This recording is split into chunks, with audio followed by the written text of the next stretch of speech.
حضرت رسالت مآب صلی اللہ علیہ وسلم میں 3 شہزادے جمع ہو جائیں گے، تینوں بادشاہوں کے بیٹے ہوں گے، اور فرمایا فرات خشک ہو جائے گا۔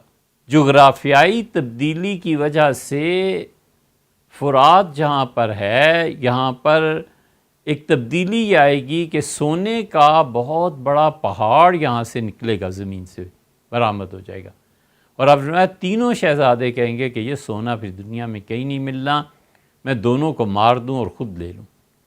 پھر ایک دوسرے کو اور دوسرا تیسرے کو آپس میں دشمن بن جائیں گے، اور رسول اللہ صلی اللہ علیہ وسلم اتنی شدید خون ریزی ہوگی کہ 99 آدمی 100 میں سے مر جائیں گے، اور ہر کوئی اسی میں ہوگا شہزادہ کہ یہ سونا میرا ہے۔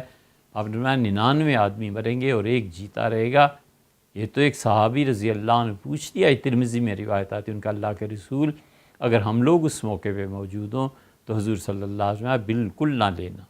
ظاہر ہے جس پہ اتنا خون بہہ جائے گا اس میں برکت کہاں رہے گی؟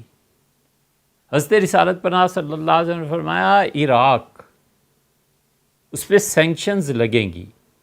جب انہوں نے کہا عراق پہ پابندیاں لگیں گی، روات کہتے ہیں ہم نے عرض کیا کہ کدھر سے؟ ان کا من قبل روم، عیسائی دنیا میں مل کے عراق کا بیکاٹ کریں گے۔